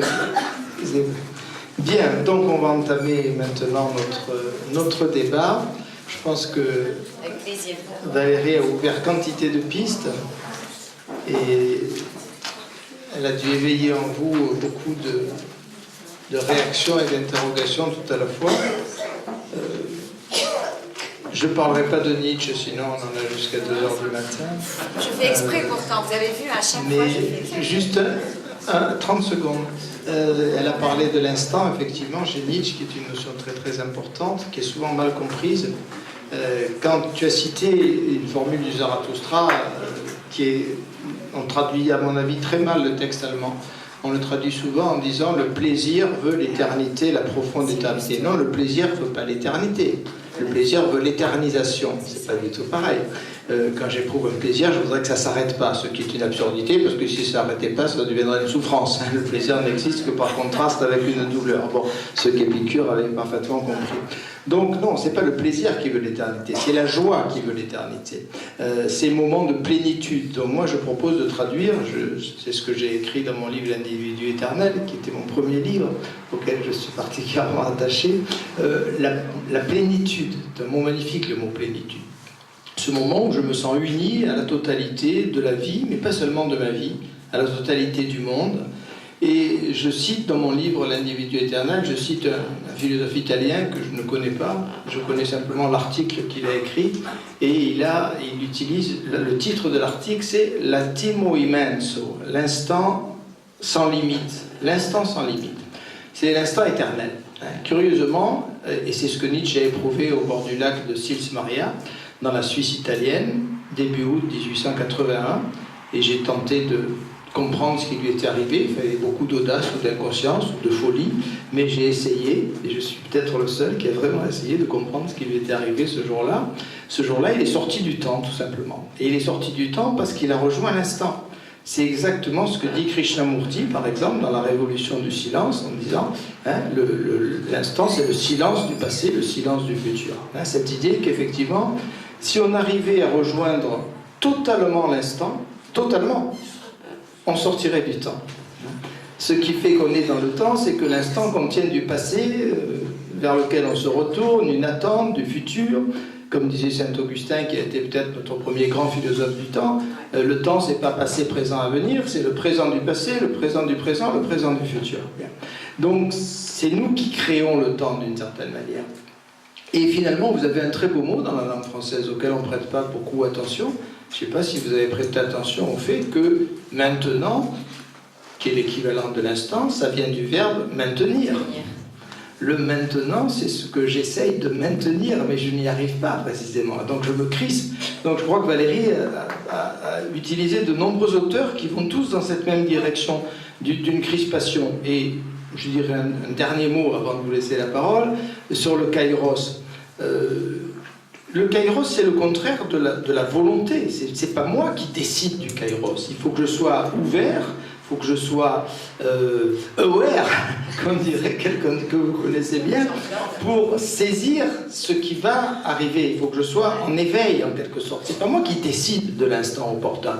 Donc on est aux antipodes d'une conception volontariste où on maîtrise le temps, où on le calibre, où on le programme, où on le met en fiche, etc. On est au contraire dans cette attitude peut-être un peu orientale aussi. Hein. On a un grand philosophe de la Chine en France qui a écrit de très beaux livres et qui insiste sur cette conception orientale du temps qui qui est très différente de la nôtre, avec cette idée qu'il faut s'insérer dans justement un cycle, un mouvement. Alors, on trouvait ça dans les arts martiaux, hein. On avait eu une très belle conférence, il me semble que notre ami des arts martiaux est ici présent, au fond de la salle, j'ai pu l'apercevoir tout à l'heure. C'est la même chose dans les arts martiaux, au lieu de contrer un mouvement, je laisse ce mouvement apparaître pour me glisser dans ce mouvement et ainsi vaincre mon adversaire en utilisant sa propre énergie et sa propre force. Donc on a vraiment cette conception-là. Et il est très probable, et je termine par là, c'est ce qu'avait écrit le chroniqueur du Monde, qui est Roger Paul Droit, dans un beau livre qui s'appelait L'oubli de l'Inde. Il est très probable qu'il y a eu des contacts dans l'Antiquité entre le monde grec et le monde oriental. Bon, il n'y a aucun doute même à ce sujet. Alexandre le Grand était allé jusqu'aux frontières de la Chine. Donc il est très probable que ces conceptions de l'Orient avaient pénétré le bassin méditerranéen, la Grèce, et que vous trouvez chez les stoïciens, parce que les kairos, c'est une notion qui est très présente dans le stoïcisme en particulier. Donc il est très probable que la philosophie grecque a été pénétrée de ces conceptions et qu'il n'y a pas cet abîme qu'on nous présente trop souvent entre l'Orient et l'Occident. C'est tout à fait inexact. Il y a eu des contacts, il y a eu des relations, il y a eu des échos. Et donc, effectivement, elle est très belle cette notion de kairos. Je suis totalement d'accord avec toi, elle est superbe. C'est cette idée, effectivement, que... Alors, vous avez une traduction, j'ai commencé avec des choses magnifiques, et pour rétablir l'équilibre, je vais terminer dans la platitude et la plus plate. La traduction de kairos, c'est avant l'heure, c'est pas l'heure, après l'heure, c'est plus l'heure. Voilà. Merci Philippe. Peut-être préciser effectivement ce que je ne vous ai pas précisé. Pardon. Ah ben oui, c'est parce qu'on se... On va baisser parce qu'il est un peu... Et je n'ai pas commencé à chanter. Peut-être trop baissé. Non, ça. Oui, je ne vous ai pas précisé, merci Philippe de le faire en rappelant la sagesse grecque. Le kairos, vous le retrouverez si ce dieu vous intéresse, si vous voulez partir sur son chemin. Vous le retrouverez essentiellement chez Aristote. Et effectivement, on a reproché à Aristote un petit peu cette morale de l'occasion, en quelque sorte. Il faut la rattacher à la pensée qu'Aristote a du temps, qui est extrêmement belle, je trouve. Il nous dit que le temps, en quelque sorte, suppose la conjonction entre le mouvement physique des choses et l'acte de l'âme, l'action de l'âme. Vous voyez ce que je veux dire? C'est comme une mélodie, en quelque sorte, où il y aurait une recherche d'harmonie. Alors Nietzsche dirait coïncidence, ce que tu as appelé l'instant éternel, cette coïncidence qui produit la joie et la plénitude. La sagesse d'Aristote, il vous dit, voilà, il y a un mouvement physique. La physique, vous ne la changerez pas. On est soumis aux lois de la physique.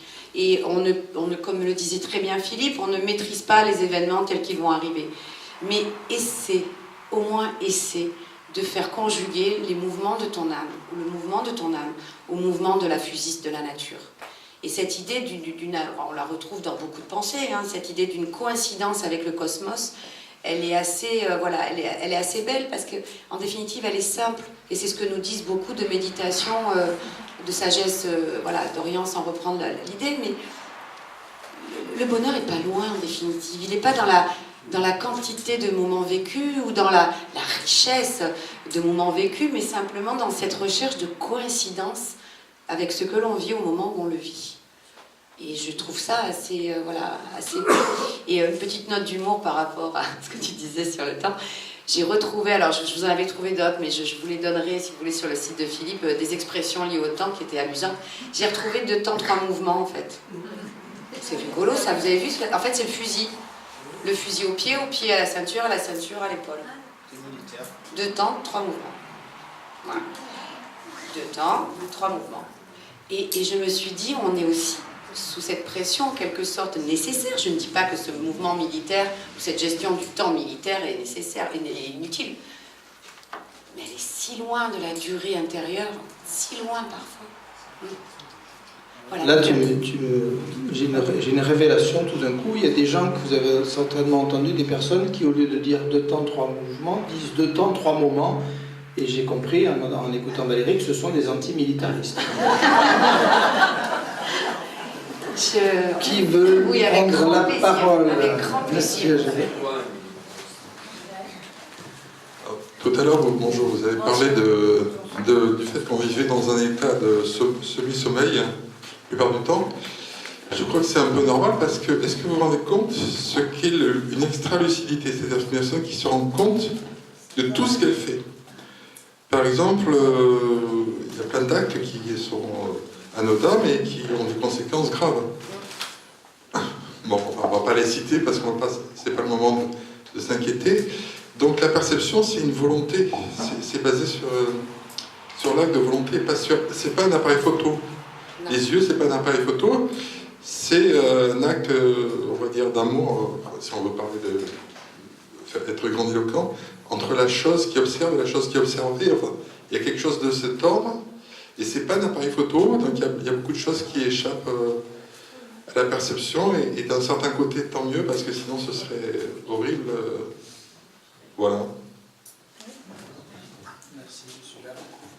Vous avez une petite nouvelle du grand Borges, que vous connaissez peut-être, qui s'appelle Funès ou la mémoire, dans fiction, me semble-t-il, si ma mémoire est bonne, d'un homme qui n'oublie rien. Donc il est au bord de la déprime et du suicide. Il se souvient que tel jour à telle heure, les feuilles d'arbres bougeaient, qu'il y avait une ombre au sol, qu'un animal passait. Il a une mémoire absolue, il est envahi par la totalité de ses souvenirs. C'est une magnifique nouvelle de Borges qui fait quelques pages à peine, qui rejoint un petit peu ce que vous dites, là, ce que vous indiquez, vous, c'est dans l'instant présent, quelqu'un qui voit tout, et bien on a la même chose un peu au niveau de la mémoire. Donc c'est vrai qu'on sélectionne, on trie, et que c'est absolument nécessaire. Philippe et monsieur, merci pour votre intervention. Comment ne pas penser à Nietzsche avec la faculté d'oubli? Enfin, ce que vous me dites me fait penser à un texte important de Nietzsche où Nietzsche dit que vivre, c'est oublier, se souvenir à propos. Avoir en quelque sorte cette faculté de savoir oublier et savoir se souvenir. Et effectivement, il ne s'agit pas de tout photographier ou saisir, puisque, comme nous l'avons dit, la perception, nous le savons, est subjective. Elle est forcément une focalisation, elle est un bout de pays. Nous voyons les choses de par notre lorgnette et de par nos désirs. Et nous les cachons aussi par rapport à nos aversions ou nos peurs. Hein, les choses sont face à nous, sous notre nez, et nous ne les voyons pas. Et nous ne les verrons pas tant que cette peur nous empêchera de le faire. Donc je suis d'accord que notre perception est partielle. Mais j'aime aussi ce que vous dites sur cette impossible totalité. Nous ne supporterions pas cela, cette absolue attention.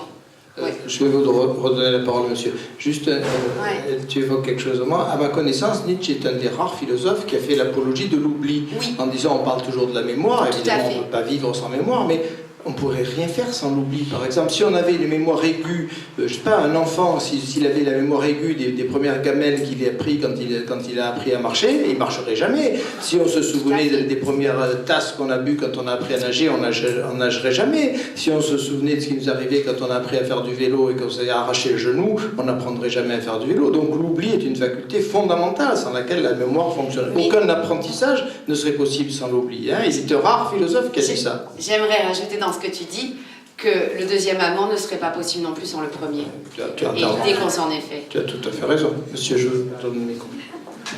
Je ne veux pas monopoliser, c'est juste pour répondre. Et en plus, d'un point de vue ontologique, parce que ça n'a aucun sens de tout voir. Tout à fait. Ça veut dire, le jaune peut-il exister en dehors de nous? Une personne qui dit c'est jaune. Tout à fait. Le jaune, il n'existe pas s'il n'y a personne pour le voir. Je suis d'accord. Et tout est comme ça. Tout à fait. Donc on ne peut pas tout voir. Donc ça peut être que des choses qu'on veut voir. Mais c'est ce qu'on entendait au début dans cette idée que le temps reste et nous passons. En définitive, le temps est un universel dont nous n'avons pas à faire. Vous voyez ce que je veux dire? Nous, ce dont nous avons à faire, c'est notre existence personnelle, propre, limitée, d'une durée malheureusement non éternelle, ou heureusement, ça dépend des croyances de chacun, ou au contraire éternelle pour d'autres. Mais je reviendrai sur cette idée de l'oubli et du vécu. Nietzsche, ce que j'apprécie aussi chez lui, c'est cette idée de l'assimilation. Cet homme est fascinant dans ce qu'il dit du vivant. Vous croyez que vous êtes dans les idées, des choses très abstraites. D'un seul coup, il vous ramène à la vie, comme ce que tu disais tout à l'heure sur la joie et d'être près du lac, et juste, voilà, là, ici. Et à un moment, il dit, comment ça fonctionne la vie, comment vous trouvez un être fort. Qu'est-ce qu'un être qui est dans cette puissance d'exister? C'est un être qui vit des choses et qui les digère. C'est-à-dire qui les assimile, d'accord, et qui les rend siennes, et qui s'en sert ensuite pour produire de l'énergie, pour faire autre chose, comme lorsque nous mangeons. Nous prenons un aliment, vous êtes d'accord, et nous en faisons en quelque sorte nôtre, du nutriment, pour pouvoir nous nourrir et nous faire de l'énergie nécessaire. C'est extraordinaire cette idée de l'assimilation, parce que le nombre de fois que ce que nous avons vécu nous reste en travers de la gorge, et que ça passe pas. Et qu'est-ce qu'on fait, dit Nietzsche? Eh bien on mâche, on rumine. Et plus on rumine, en travers de la gorge ou sur l'estomac, ça reste sur l'estomac. Et ça a un goût. C'est de pire en pire. Donc effectivement, il y a cette idée aussi que c'est fou, je retombe encore sur cette phrase de PCOA, c'est pas la nature de l'événement ou du moment qui en fait sa valeur ou son sens, c'est celui que nous y trouvons. Même l'événement le plus insipide ou au contraire le plus terrible, le plus dramatique, peut devenir une occasion de joie, une occasion de joie dans le sens de plénitude, voyez, de se sentir là où il faut être au moment où il fallait y être. Au cœur de la douleur, on peut éprouver cette joie. Au cœur de la disparition, on peut éprouver cette joie. Et paradoxalement, au cœur de la satisfaction d'un désir et donc d'un plaisir intense, être malheureux. Vous voyez ce que je veux dire? Donc, je pense exactement comme vous, hein, je suis d'accord sur ce caractère à la fois incomplet et en même temps si humain de la perception et de la représentation et de ce qu'on vit de nos propres expériences. Oui. Oui, alors comment peut-on interpréter les gens qui se complaisent, les écrivains, qui font leur autobiographie? Je dirais relecture, personnellement. Relecture et fiction. Mais quel bonheur d'être un être fictif. De se donner à être sans l'être totalement. Vous voyez ce que je veux dire, madame? Je ne suis pas certaine qu'une autobiographie soit une autographie, quoi, ou une photographie. Une autobiographie n'est jamais une photographie, dans le sens, même un cliché. Ça n'est pas... C'est quelque chose qui est dans un mouvement, moi je ne sais pas pour vous, mais ce qui me plaît quand je lis une autobiographie, c'est de parcourir le mouvement de cet être, le mouvement dont on parlait avec Aristote, de cette âme. Voilà une âme qui a voyagé. Voilà une âme qui a rencontré d'autres êtres, d'autres événements, d'autres choses, qui a créé, qui a eu des intensités variables d'existence. Et je trouve que ce qui est beau dans une belle autobiographie, elles ne sont pas toutes égales malheureusement, mais c'est ce mouvement, de nous donner à voir ce mouvement. Et je pense que pour un auteur, lui-même est souvent sa première matière à travailler, quoi, hein, de sa matière malléable. Donc l'autobiographie, à part Rousseau. Donc là, il s'en sert de justification, mais c'est différent. Et tu as évoqué Bergson et la durée. Oui. C'est quand même un géant au niveau de la pensée du temps. Et on a une image qui est bien connue, qui est célèbre, qui est la boule de neige qui dévale et qui accumule au fur et à mesure qu'elle descend la pente, avec cette idée très simple mais très puissante en même temps, que effectivement mes souvenirs changent sans cesse, puisque ils se grossissent du présent, ils se grossissent de nouveaux événements que j'ai vécus, donc ils sont forcément le souvenir que j'ai aujourd'hui. Et je n'aurai pas le même demain, ni après-demain, ni dans 10 ans, puisqu'il sera enrichi par ce que j'aurai vécu entre le moment présent et ce moment-là. Donc nécessairement, nos souvenirs changent sans cesse. C'est pour ça qu'il rejette l'idée effectivement des tiroirs ou de la mémoire mécanique. Et il y a une autre belle idée de Bergson que je trouve merveilleuse. Il dit au fond la vie d'un être humain, et ça répond un peu à la question que tu posais, on a une certaine réponse chez Bergson. Pourquoi est-ce que j'ai l'impression d'être le même être d'une certaine manière, que j'ai une identité, que j'ai une unité? Il dit, la vie d'un être humain, c'est comme une longue phrase qui commencerait à la naissance, peut-être même avant la naissance, qui se terminerait à la mort et peut-être pas, mais une longue phrase sans virgule, sans point, une phrase continue. Et c'est cette continuité à laquelle Bergson est très attaché qui fait que, comme j'ai vécu de façon continue tout ce qui m'est arrivé, tout cela est lié. Bon, je peux évidemment, tu as évoqué l'idée qu'on a peut-être à faire lien nous-mêmes, mais c'est lié sans moi d'une certaine manière. Ça se lie tout seul par la continuité des moments que je vis. Alors, il y aurait un contre-argument qui est très, très, très beau, puisque chez Descartes par exemple, que tu as cité, qui est le rêve. Comment se fait-il, dit Descartes, que je fasse la différence entre le rêve et la réalité? Parce que le matin, je me réveille et je suis dans la même chambre que celle où je me suis endormi la veille, donc je reviens à la même réalité, alors que chaque nuit dans les rêves, je rentre dans un monde différent. Donc il n'y a pas cette continuité dans le rêve. C'est très inquiétant, je me souviens, c'est un exemple que j'ai peut-être déjà cité dans un café philo précédent, parce qu'il m'avait beaucoup marqué. J'avais un élève, quand j'étais prof à Bastia, qui était venu me raconter, il était au bord de la dépression la plus grave, que ça faisait 1 mois qu'il faisait tous les soirs le même rêve. Il était dans un quartier de Marseille, peut-être près de chez toi, et toutes les nuits, il retrouvait ce quartier, il retrouvait les gens, il était au bord de l'explosion cérébrale, hein, il était au bord de la maladie mentale, le malheureux. Hein. Après, ça s'est arrangé un peu. Donc, qu'est-ce qui se passerait effectivement si je faisais le même rêve? Ce qui me rassure, c'est que je rentre dans un univers différent chaque nuit et je me dis donc c'est un rêve et que je retrouve la réalité. C'est au passage, au fond, la technique du lavage de cerveau qui fonctionne très très bien. Hein.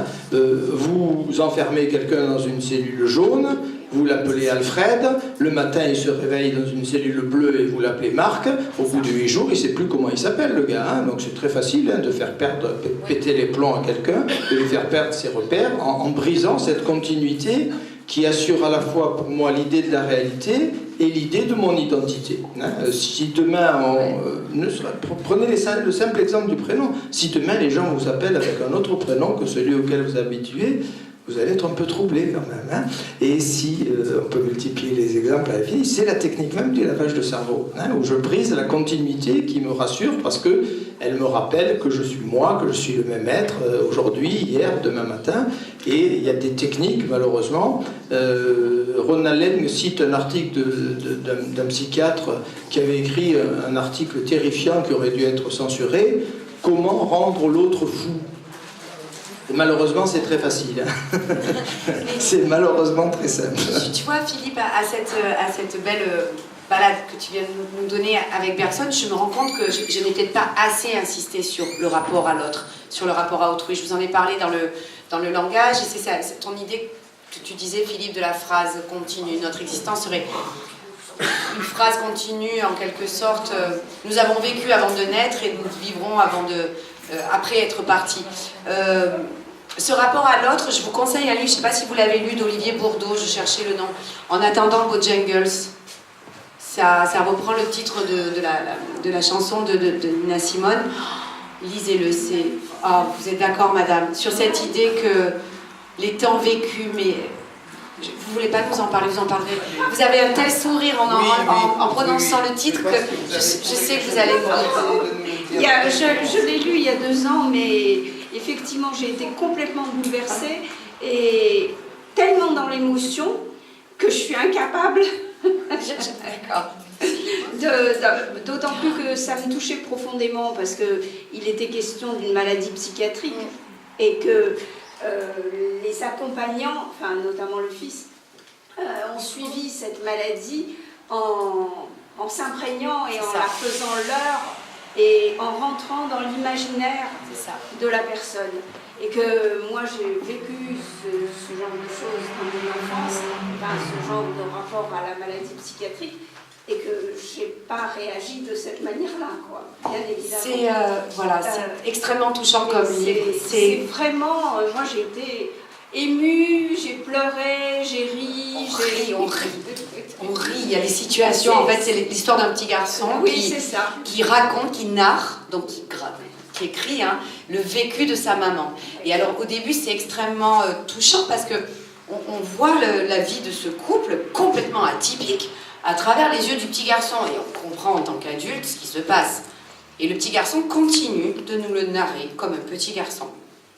Donc c'est assez touchant. Alors il a tonton Vodka, le colonel Vodka, qui vient avec jamais la même fille, enfin jamais la même nièce. Et voilà, et cette maman qui est différente. Cette maman qui décide par exemple, pour vous donner une anecdote, un jour qu'il souhaite apprendre à jouer aux dames, je crois que ce sont les dames, pas les échecs, qu'il souhaite jouer aux dames, elle décide d'aller chez dans la mercerie du quartier et d'acheter de la peinture blanche et noire et elle repeint l'appartement en damier. Parce qu'elle lui dit que ce sera plus pratique pour... voilà. Donc c'est évident, elle, ça lui paraît évident. Et tout est comme ça, et effectivement, comme dit madame, on rentre dans cette folie, et on passe du bon temps.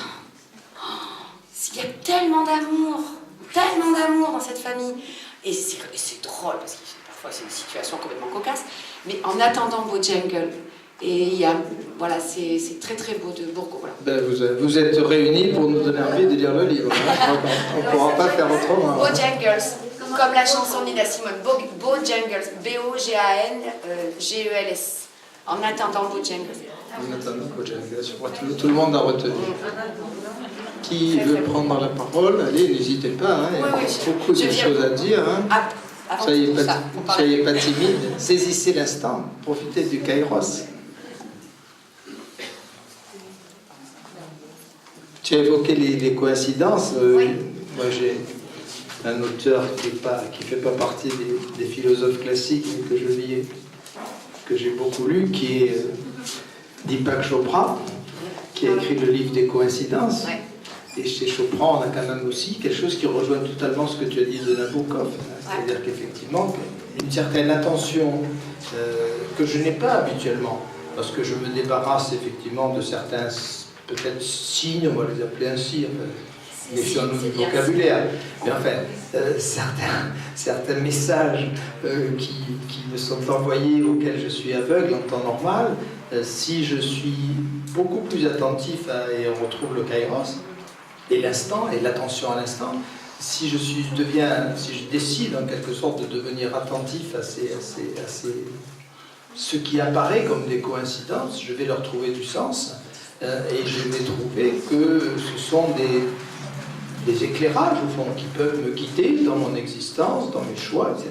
Donc il y a le livre de coïncidence, c'est peut-être le meilleur livre de Deepak Chopra, il en a écrit beaucoup, mais c'est un livre vraiment qui mérite la lecture. On n'est pas obligé de rentrer forcément dans le système métaphysique de Chopra, mais c'est un très très beau livre qui peut aider chacun d'entre nous à vivre un peu différemment le quotidien, à trouver justement, à nous ouvrir à l'inouï au fond du quotidien. Oui. Là aussi, tu l'as dit très très bien, quoi, la nouveauté de chaque instant. Ouais. Mais ça me fait penser ce que tu dis, Philippe, c'est très proche de la critique qu'on peut trouver. C'est l'anti-superstition, la coïncidence. C'est l'anti-superstition, c'est-à-dire nous sommes tous superstitieux, nous sommes d'accord. Oui. C'est le jour où dire ça. Dites-moi que vous n'avez pas 2-3 gris-gris dans les sacs ou les tiroirs, ou que nous n'avons pas gardé le premier ticket de cinéma. Non, vous n'êtes pas fétichiste. Moi, je chosifie le temps quand même. J'aime bien fixer le temps parfois dans des objets. Voilà. Me dire que là, c'est une bougie d'anniversaire, là, c'est une poupée de tel âge, vous voyez. Et là, la superstition, c'est quoi? C'est une approche mécanique de ce mouvement de la nature. C'est de croire que non seulement les choses se répètent, et on sait que l'événement ne se répète pas, la science actuelle nous le montre, il n'y a pas de répétition de l'événement, c'est les lois que nous posons qui posent la répétition, pas les événements eux-mêmes. Mais en outre, d'avoir le pouvoir sur cette répétition, c'est extraordinaire. Alors que là, la coïncidence dont tu parles, Philippe, ce qui est attirant, c'est que c'est cette idée que c'est un travail que nous devons faire, un travail de sens. On doit trouver du sens. Et parfois, quand on parlait de Primo Levi, parfois dans les situations les plus terribles, ou même les plus absurdes, et comment faire pour, vous parliez même d'autobiographie, comment faire parfois pour donner du sens là où il n'y a rien. Moi, je suis admirative des romans qui justement ne sont pas dans des grands faits historiques ou qui ne sont pas dans des grands bouleversements de l'âme, mais qui, dans une normalité presque, parviennent à nous faire voyager. C'est extraordinaire, à donner du sens. Sur la nouveauté inouïe de chaque instant, moi je trouve qu'il y a un philosophe qui est prodigieusement excitant, je le cite à nouveau, c'est Bergson. Ouais. Bergson prend un exemple très très simple. C'est une expérience que vous pouvez faire tout à l'heure en rentrant chez vous. Mettez-vous devant une chaise ou un fauteuil et observez cette chaise ou ce fauteuil pendant 1 minute entière. Vous allez trouver sans doute que c'est un peu long, mais personne ne vous dit quoi? Il vous dit en fait, chaque instant de perception est entièrement nouveau, puisque à la deuxième seconde, vous avez la perception qui s'ajoute au souvenir de la première seconde de perception. À la 15e seconde de perception, alors il ne parle pas en secondes évidemment, c'est moi qui traduis pour que ce soit plus facile à comprendre. À la 15e seconde, vous avez 14 secondes de souvenir et 1 seconde de perception. À la 30e seconde, vous avez 29 secondes de souvenir et 1 seconde. Donc, autrement dit, cet ennui qui pourrait se dégager, alors quand je disais ça à mes étudiants, ça les mettait dans un état d'euphorie extraordinaire. Je leur disais par exemple, chose très simple, je disais, je vous vois monter à Dumont d'Urville, les cagneux étaient au 2e étage du bâtiment, je vous vois arriver parfois en traînant un peu les pieds. Bon, j'ai dit, mais parce que vous êtes victime, lisez Bergson, vous êtes victime du langage. Vous vous dites, on est encore en philo avec Granat, parce qu'il m'appelait Granat, on est encore en philo avec Granat en salle I-25. Je disais, mais vous délirez, hein? Je ne suis pas le même Granat que celui que vous avez eu avant-hier en cours, j'ai changé, vous aussi, donc je suis un être totalement nouveau devant vous. La salle I-25 n'existe pas, parce qu'elle n'a jamais été dans cette disposition des chaises et des tables, on n'a jamais eu la même lumière qui a pénétré par les fenêtres, donc ce que vous vivez en ce moment, c'est quelque chose d'inouï que vous n'avez jamais vu. J'étais tout euphorique, et les plus simples finissaient par me croire. Hein, donc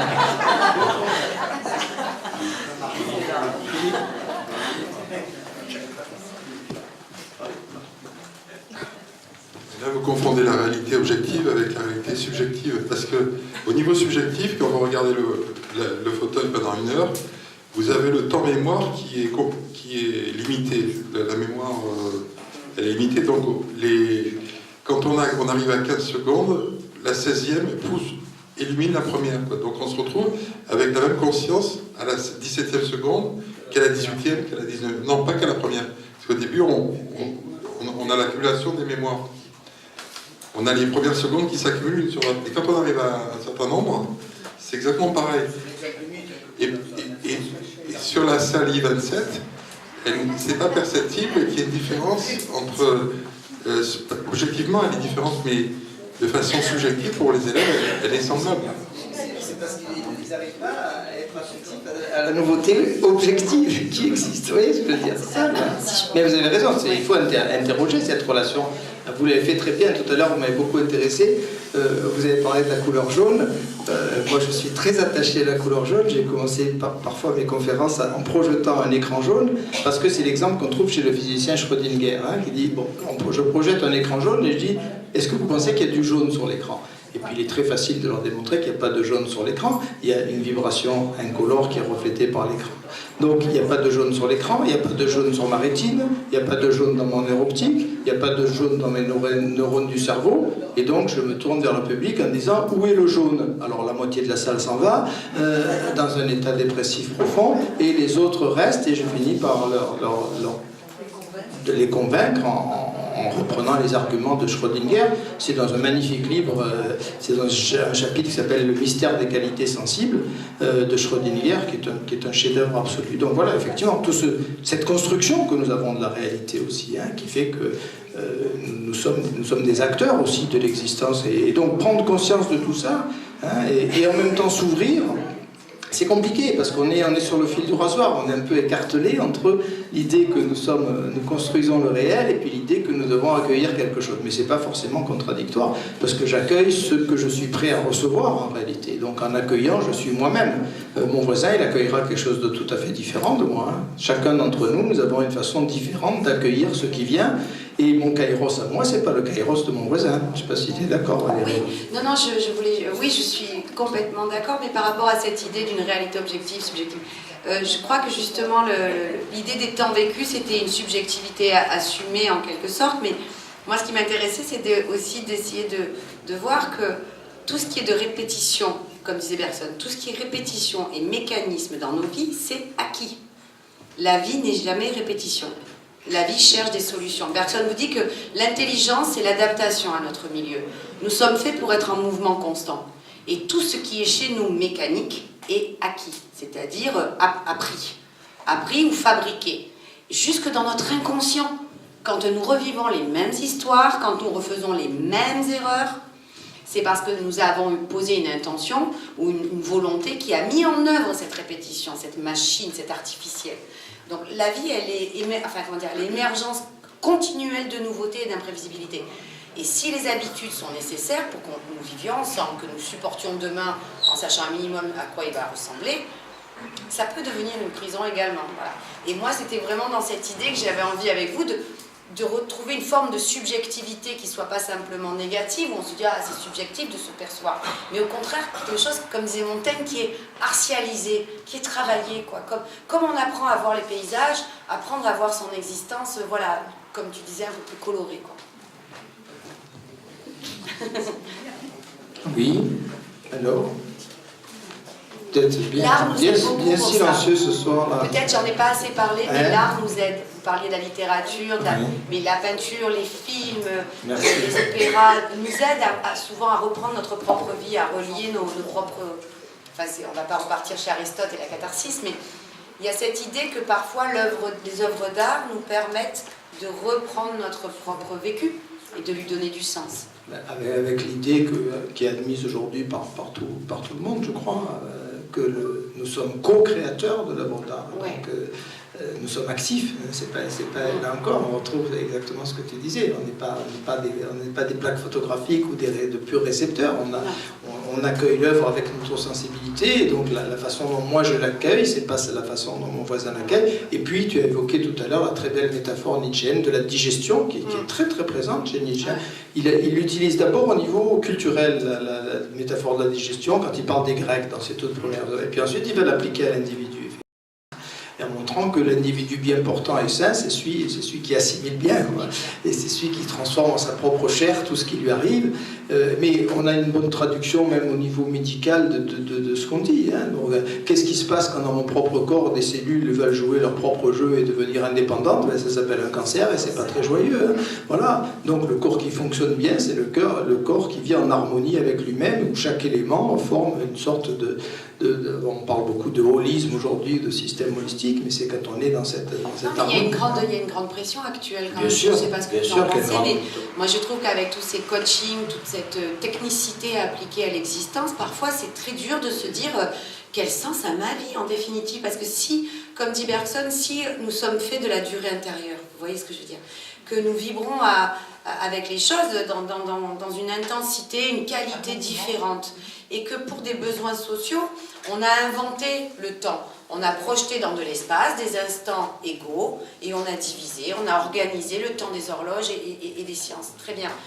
Mais du coup, on nous l'applique à nos propres existences. Où en es-tu? As-tu franchi un cap? Possèdes-tu ceci à ton âge? Parce que quand même à 30 ans, comme disait Montaigne, ne me demandez pas, je peins l'être, pas le passage. Ne me demandez pas de parler de ma vie tous les 7 ans. Je ne suis pas un septennat, je ne suis pas un quinquennat. Il s'était rien passé en 5 ans, la 6e année c'est extraordinaire. Vous auriez dû être là. Non, et c'est fou ça, cette idée de je veux des résultats immédiats, à court terme, je veux que ça ait du sens, mais parfois les choses maturent sur plusieurs années, plusieurs mois, plusieurs jours. Il y a une grande qualité qui est la comme patience les graines, aussi. comme les plantes, comme... La patience, le temps la long. patience, ouais. J'avais fait un café philo sur l'accélération du temps, Oh en là servant là, des c'est bouquins de terrible, Rosa. Voilà. Hein? Aujourd'hui, on est en train de réagir à ça. Hein? Il y a des Slow City, le Slow Mais c'est très Time. bien. On est en train de comprendre à nouveau qu'il y a des choses qui demandent effectivement de la patience, de la maturité, etc. Tout ça, c'est tout à fait important, hein, bien sûr. Alain, tu voulais dire quelque chose? Oui, il semblerait que Pierre-Jacques Lézélias, bien sûr, dans sa radioscopie, était tout à fait le contraire. Donc, je ne vais pas du tout dans son sens, hein, puisqu'il nous retire le droit de vivre, il nous retire le droit aussi d'appréhender le temps, en nous comparant donc à des moutons dans un troupeau qui avance en bêlant bêtement. Il a dit ça un peu plus vulgairement, et je voulais savoir ce que vous en pensez, parce que moi, cette théorie, j'étais tout à fait contre, j'ai eu l'occasion d'écrire là-dessus. Alors, question sur les moutons.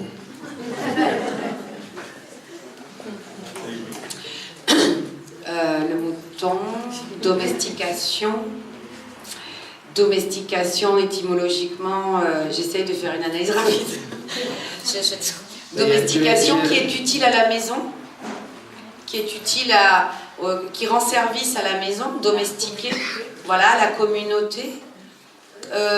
tout ce qu'on disait, tout ce qui est mécanique. Ça rejoint un peu ce que tu disais voilà, sur on peut le défaire pour le social. refaire. Sur le Il n'y a social. pas de... Justement, je crois que... Lui, il nous a avancé. Il dit on avance bêtement, en bêtement comme des abrutis. Mais c'est sa manière d'apprendre le temps. D'accord. Il pensait qu'il y avait du temps parce qu'on était en train de cheminer avec un troupeau qui avance en même temps que nous. Quoi. Et ça, si, c'est une bonne, je dirais, métaphore du temps mécanique, du temps social, du temps de l'horloge. Effectivement, tout ce temps que nous subissons, qui n'est pas le nôtre. Et donc il faut effectivement, ce temps il est nécessaire, il ne faut pas non plus tomber dans une sorte de romantisme échevelé, on a besoin d'horloge, on a besoin de temps social, on a besoin de temps organisé, mais le temps le plus intéressant pour nous, c'est le temps où nous revenons vers nous-mêmes et vers l'unicité de chacun d'entre nous, et nous nous retrouvons. Hein. Donc c'est ce moment où on se retrouve soi-même, qui ne peut pas être inscrit dans le temps social. Effectivement, dans le temps social, par définition, j'appartiens à un collectif et je dois fonctionner plus ou moins suivant ce collectif. Il ne peut pas en être autrement. Ouais, de l'intérêt de se porter sur l'histoire, sur l'enseignement, enfin les enseignements de l'histoire, parce que on voit la construction des calendriers, on voit la construction du temps, on voit leur fonction. Là, pas plus tard que récemment, j'ai vu un article sur le temps de sommeil, c'est extraordinaire, sur les 8 heures de temps de sommeil qui sont en fait constituées par rapport au temps de travail. Voilà, donc l'insomnie devient un problème alors qu'elle est peut-être au contraire l'inverse, c'est-à-dire une tendance naturelle de l'être à s'éveiller, travailler, produire, se rendormir, à nouveau s'éveiller, et ça devient une pathologie, enfin comment dire, le normal devient pathologique. Norbert Elias qui a dit de très belles choses sur la façon dont se montrer dans ce temps-là.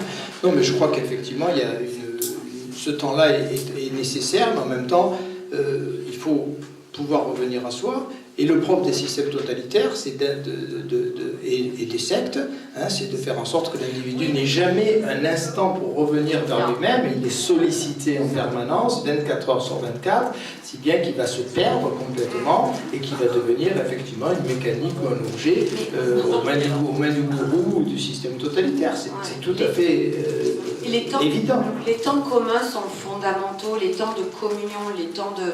J'en ai pas parlé ce soir, mais il y aurait eu tellement de choses, mais les rites de passage, les temps de passage, vous voyez, des sociétés, ça a toujours été, ça a constitué le lien social. Cette idée qu'à un moment on passait une étape que d'autres avaient franchie avant nous, que les pères avaient franchie et que les futures générations franchiraient également. Il y a l'idée d'une continuité, vous voyez, d'une unité dont on parlait tout à l'heure. Ça aussi, on le retrouve chez Eliade ou même chez les rites. Enfin, il y a cette idée quand même de temps communs qui sont fondamentaux, constructeurs de notre lien. On ne peut pas vivre les uns sans les autres. Mais voilà, cette idée de moutonnade, non, à moins que les moutons aient des rites particuliers. Mais pourtant, je suis corésienne, hein, j'aurais dû les observer un peu plus. Hein, mais non, je crois qu'on invente. La richesse des peuples, c'est de s'inventer des temps, voilà, des temps communs, quoi, des temps différents. Mais de ne se laisser piéger pour nous-mêmes par aucun. Plus de remarques, l'heure a tourné. Ben, écoutez, on va réapplaudir Valérie. Merci beaucoup.